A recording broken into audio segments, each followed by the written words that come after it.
Hello. എവിടെയായിരുന്നു? ഉച്ചക്കൊന്നും വിളിച്ചിട്ട് കിട്ടിയതേ ഇല്ല. ഇന്ന് ഉച്ചയ്ക്ക് ഇക്കാടെ ഉമ്മ അവിടെ വന്നിരുന്നു. അവര് ഗൾഫിൽ നിന്ന് കുറച്ച് സാധനങ്ങളെല്ലാം ഇക്ക കൊടുത്തോട്ട് അതൊക്കെ കൊണ്ടുവന്നിരുന്നു. അതാണ് പിന്നെ എനിക്ക് വിളിക്കാനും എടുക്കാനും ഒന്നും പറ്റാഞ്ഞ. ഓ, ഞാൻ കൊറേ വിളിച്ചായിരുന്നു. ഞാൻ വിചാരിച്ചു ഇനി പോയാ, ഇനി അനക്കൊന്നും ഇല്ലല്ലേ. പിന്നെ ഞാൻ എന്തൊക്കെയോ വിചാരിച്ചു ചേട്ടാ. എന്നിട്ട് ഞാൻ വിചാരിച്ചു എനക്കും ഇങ്ങോട്ട് വിളിക്കുകയായിരിക്കും. എന്നിട്ട് ഞാൻ വാട്സാപ്പില് ഇത് സീനൊക്കെ എടുത്ത് നോക്കുമായിരുന്നു, പക്ഷെ അതിലും കാണുന്നില്ല. പിന്നെ എനിക്ക് വേറെ എന്തൊക്കെ ഹോസ്പിറ്റലിൽ വല്ല കേസ് വല്ലതും ആണോ എന്നൊക്കെ തോന്നിയായിരുന്നു. അതായിരുന്നല്ലേ സാർ എന്തൊക്കെ കൊണ്ടുവന്നു? കുറെ ഐറ്റങ്ങളൊക്കെ കൊണ്ടുവന്ന് ഞാൻ എല്ലാം ഒന്നും പൊട്ടിച്ചൊന്നും ഇല്ല, കുറച്ചേ നോക്കിയോളൂ. ആ, നിങ്ങൾക്കും ഉണ്ടോ അതോ കൊച്ചുങ്ങൾക്ക് മാത്രമാണോ? അത് ഞാൻ നോക്കിയില്ല, മൊത്തത്തിലുണ്ടെന്ന് തോന്നുന്നു. വലിയ വെയിറ്റ് ഒക്കെ ഉണ്ട്. ഇനി എന്ന് പുറത്തിറങ്ങുന്ന എന്നാണ്?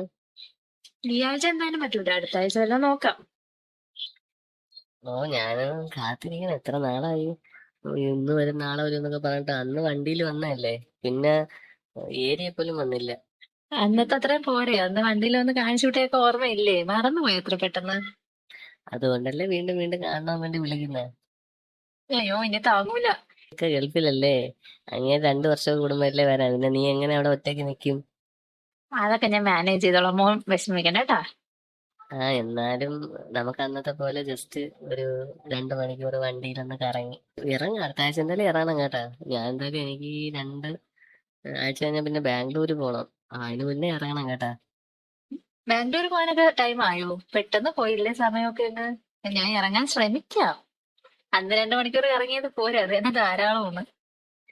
ഞാനെന്റെ അങ്ങോട്ട് കയറി വരും കേട്ടാ. ഇയാളെ വീട്ടിലോട്ട് കയറി വരും. വരട്ടാ, വീട്ടിലോട്ട് വരട്ടാ. അത്ര ധൈര്യമൊക്കെ ഉണ്ടോ വരെ? ഓ, ധൈര്യത്തിന് കുറവെന്ത്. നിങ്ങളെ കാണാൻ വേണ്ടി വീട്ടിലും മതിലൊക്കെ ചാടി ഞാൻ വരും. ആരെങ്കിലും പിടിച്ച് തെങ്ങിന്റെ മൂട്ടി കെട്ടിയിടും. ഞാൻ എനിക്ക് അറിഞ്ഞൂടെന്നേ പറയുമായിരുന്നു. ഓ, അല്ലെങ്കിലും സമയത്ത് നമ്മളെ കൈ ഒഴിയില്ലേ, അത് നമുക്കറിയാം. എന്നാലും കുഴപ്പമില്ല, വരട്ടാ. വീട്ടിലോട്ട് വന്നാ കുഴപ്പമുണ്ടാ? വേണ്ട വേണ്ട, ഇവിടെയൊന്നും വേണ്ട. ഞാൻ നോക്കട്ടെ, 2 ആഴ്ച കഴിഞ്ഞ് ഇറങ്ങാൻ പറ്റുമെങ്കിൽ ഇറങ്ങാം. ഹലോ. ഞാൻ ഒരു ദിവസം ബൈക്ക് എടുത്തോണ്ട് വന്നു കഴിഞ്ഞാൽ ഹെൽമെറ്റ് തൊട്ട് ബൈക്കിൽ കയറും.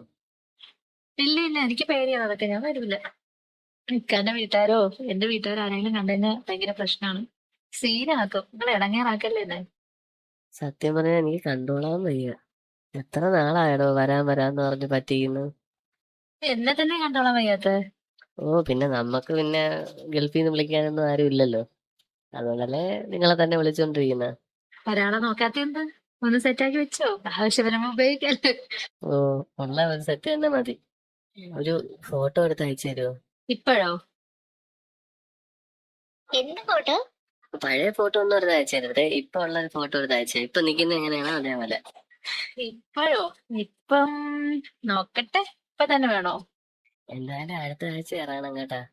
ഇക്ക കൊടുത്തുവിട്ട സാധനം കൂടെ എടുത്തോ, നമുക്ക് വണ്ടി ഇരുന്ന് കഴിക്കാം. ഇങ്ങനെ മോനെ, കൊള്ളാല ആള്. ഞാൻ ഒരു കാര്യം ചോദിക്കണമെന്ന് വിചാരിച്ചിരിക്കുകയായിരുന്നു. നിങ്ങളുടെ അവിടെ മറ്റേ ട്യൂഷന് വന്നോണ്ടിരുന്ന പയ്യൻ അതിനുശേഷം നിർത്തിയാ? അതെന്തായിരുന്നു സംഭവം? അത് ഞാൻ നിന്റെ അടുത്ത് പറഞ്ഞില്ലായിരുന്നു അന്ന്. ഇല്ല, പറഞ്ഞില്ല.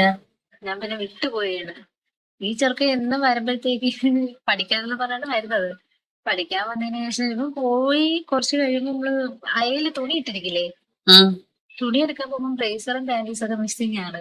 അങ്ങനെ ഞാൻ ഇത് കുറേ ദിവസം ഇങ്ങനെ നോക്കിയപ്പോ എന്റെ ഒരു 8, 7, 9 ബ്രേസറും പാന്റീസും ഒക്കെ കാണാതായതിനു ശേഷം ഞാൻ ഇവരൊന്ന് വാച്ച് ചെയ്തു. വൈകുന്നേരം അവൻ ട്യൂഷൻ കഴിഞ്ഞ് പോകൂലേ, പോണ ടൈമിൽ ഞാൻ ഇതൊക്കെ വാച്ച് ചെയ്തപ്പോഴത്തേക്ക് ഇവനത് സാധനങ്ങൾ എടുത്ത് ബാഗിലോട്ട് പയ്യെ വെച്ച് അടയ്ക്കുന്നത് ഞാൻ കണ്ട്. അങ്ങനെ ഞാൻ ഇവനെ കൈയോടെ പിടിച്ചിട്ട് ഞാൻ ഇവനെ മാറ്റി നിർത്തിയിട്ട് ഞാൻ ചോദിച്ചു, ഒരുപാട് ആൾക്കാരൊന്നും കേൾക്കാത്ത രീതിയിൽ ഞാൻ ഒരു മയത്തിൽ വിളിച്ചിട്ട് ചോദിച്ചു, ചെറിയ ചെറുക്കന്മാരില്ലേ നമ്മളായിട്ട് എന്തിന്റെ ഭാവി കളയണേന്ന് വെച്ചിട്ട് ഞാൻ അവനെ മാറ്റി നിർത്തിയിട്ട് ചോദിച്ചു, എന്തിനാണ് നീ ഇതൊക്കെ എടുക്കുന്നത്, ഇതൊക്കെ മോശമല്ലേ, ബാഡ് ഹാബിറ്റ് അല്ലേ എന്ന് വെച്ചപ്പോ അവൻ എന്റെ അടുത്ത് പറഞ്ഞത്, അതെനിക്ക് മണപ്പിക്കാനാണ് താ, വേറൊന്നിനും അല്ല, സോറി ഞാൻ ഇനി അങ്ങനെ ചെയ്യില്ല എന്നൊക്കെ പറഞ്ഞു. പിന്നെ ഞാനങ്ങ് വിട്ട്, ചെറുക്കന്മാരെ ഭാവി കളയണ്ടാന്ന് വിചാരിച്ചു. ആ, അതിനുശേഷം അവൻ പിന്നെ വന്നിട്ടേ ഇല്ല ട്യൂഷന്. പിന്നെ ഞാനും ഒന്നും വിളിക്കാനൊന്നും പോയൊന്നുമില്ല. അവൻ എനിക്ക് പോട്ടെന്ന് വിചാരിച്ചു. എനിക്ക് ഇനിയും കഴുകിയിടണ്ടേ ബ്രേസറും പാന്റീസൊക്കെ, അവൻ അടിച്ചോണ്ട് പോയാലോ.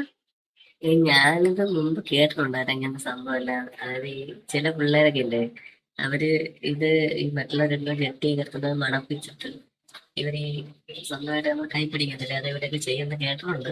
അടിപൊളി. എത്ര പേരെ വീട്ടിൽ നിന്ന് ഇതുപോലെ എടുത്തിട്ടുണ്ട് മോൻ? നല്ല എക്സ്പീരിയൻസ് ഉണ്ടല്ലോ. നിങ്ങൾ ആ ഏരിയയിൽ വല്ലവർക്കും ചട്ടിയും പാൻറ്റും ഒക്കെ കഴിവിടാൻ പറ്റുന്നുണ്ട്? അയ്യേ, ഞാൻ അങ്ങനെയൊന്നും ചെയ്തിട്ടൊന്നുമില്ല. ഞാൻ നമ്മള് മറ്റേ എനിക്കൊരാളുണ്ടല്ലോ ഇപ്പൊ, എന്തെങ്കിലുമൊക്കെ ഉണ്ടെങ്കിൽ അവർക്ക് വിളിച്ച് സംസാരിച്ചൊക്കെ ചെയ്യാമല്ലോ. ഓഹോ. വെറുതെ എന്തിനാണ് വല്ലവരുടെ ജെട്ടിയൊക്കെ അടിച്ചുകൊണ്ട് നമ്മള്. ഒരു കാര്യം ചോദിക്കട്ടെ, ഇങ്ങനെ ജെട്ടിയും ബ്രേസിയറൊക്കെ മണപ്പിച്ച് നോക്കിയിട്ടൊക്കെ ഇങ്ങനെയൊക്കെ ചെയ്യാൻ പറ്റുമോ? എനിക്കറിയില്ല, അതുകൊണ്ടാണ് ചോദിച്ചത്. പറ്റുമായിരിക്കും, ഞാൻ അങ്ങനെയൊന്നും ചെയ്തിട്ടൊന്നുമില്ല. ഞാൻ മൊബൈലിൽ മറ്റേ വീഡിയോ ഒക്കെ കണ്ട് ചെയ്തിട്ടുണ്ട്. പിന്നെ ഇയാളോട് ഒന്ന് സംസാരിക്കുമ്പോ ചെയ്യത്തില്ലേ, അത് ഭയങ്കര വേറെ ത്രില്ലാണ്. ആ, അത് ശരിയാണ്. അതെനിക്കും ത്രില്ല് തോന്നിയിട്ടുണ്ട്. ഇയാൾ ഓരോന്നൊക്കെ പറയൂലേ, അതിന് ഭയങ്കര ഫീലാണ് എനിക്ക്. ആ തീരിപ്പോ വേണോ? വേണമെന്നൊക്കെ ആഗ്രഹമുണ്ട്, പക്ഷെ ഇപ്പൊ ആരെങ്കിലും വന്നു കഴിഞ്ഞാൽ മൂടങ്ങ് പോവില്ലേ. ഇയാളിങ്ങനെയൊക്കെ പറഞ്ഞിട്ട് എനിക്ക് ഭയങ്കര ഫീലായി. എന്റെ ചിറക്കെ എണീച്ച് ഞാനിപ്പോ അവിടെ നിന്ന് നടത്തും. അയ്യോ അയ്യോ, വേണ്ട വേണ്ട, ഇപ്പം വേണ്ട. ഞാൻ രാത്രി വിളിക്കാം, എല്ലാരും ഉറങ്ങി കഴിഞ്ഞ ശേഷം. അപ്പൊ നമുക്ക് നല്ലപോലെ എല്ലാം ചെയ്യാം. ഓക്കെ. പോവല്ലേ, ഭയങ്കര ഫീൽ ഉണ്ടെങ്കിൽ ഒരു വല്ലാത്ത ഫീലായി എന്നപ്പോഴത്തേക്കും പോകുന്ന. ഇതാണ് ഞാൻ നിങ്ങളെ വിളിക്കാത്ത മെയിൻ കാര്യം. അങ്ങ് മുഴുവൻ മുരയിൽ എത്തിച്ചിട്ട് പിന്നെ ഇതാക്കി കളയും. അത് സാരമില്ല, തൽക്കാലം എന്റെ മോൻ ക്ഷമിക്ക്. ചെറുക്കനെ പറഞ്ഞൊന്ന് സമാധാനിപ്പിച്ചൊന്ന് നിർത്ത്. ഒരു കുറച്ചു നേരമല്ലേ ഉള്ളൂ, ഒന്ന് വെയിറ്റ് ചെയ്യടാ ചക്കരെ. രാത്രി ഞാൻ വിളിക്കും കേട്ടാ, എടുക്കണേ. അന്നത്തെ പോലെ ഉറങ്ങിക്കളയായിരുന്നു. ഓക്കെ ഓക്കെ, ഓർമ്മയില്ല. ഇന്ന് ഉറങ്ങാൻ പറ്റുമോ? എന്നാ പോലെ. എടാ പിന്നെ ഞാൻ കാര്യം പറയാൻ മറന്നു. എന്റെ മറ്റേ സിം ഉണ്ടല്ലോ നീ വിളിക്കുന്നെന്നും, അതിലിനി വിളിക്കണ്ട കേട്ടോ.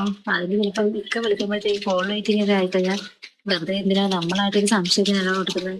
അവൻ ഇങ്ങനെ അങ്ങ് പൊക്കോളും. ഞാൻ തന്ന മറ്റേ നമ്പറിൽ വിളിച്ചാൽ മതി. മുമ്പ് വിളിക്കുന്ന നമ്പറിൽ ഇനി വിളിക്കരുത് കേട്ടാ. അത് വിളിക്കുകയോ മെസ്സേജ് അയക്കുകയോ ഒന്നും ചെയ്യണ്ട കേട്ടല്ലോ. അവിടെ എന്താ വെള്ളം വീഴുന്ന സൗണ്ട് കേൾക്കുന്ന? കുളിക്കുന്ന? എന്തേ വരുന്നോ കുളിപ്പിക്കാൻ? കുളിപ്പിക്കാൻ വരണമെന്ന് ആഗ്രഹമൊക്കെ ഉണ്ട്. നിങ്ങൾ തന്നെ കുറച്ച് കഴിയുമ്പോൾ മാറ്റി പറയും, ചിറക്കെ എണീച്ച് വരുമ്പോഴത്തേക്ക്. പിന്നെ ഞാൻ കുറച്ച് കഴിഞ്ഞ് വിളിക്കാൻ കേട്ടാ. അപ്പുറത്തെ ചേച്ചി എന്നെ ഒന്ന് ഫോണിൽ വിളിച്ചോണ്ടിരിക്കുന്നു, ഞാൻ ഒന്ന് എടുക്കട്ടെ. ഓക്കെ ഓക്കെ, ശരി എന്നാ.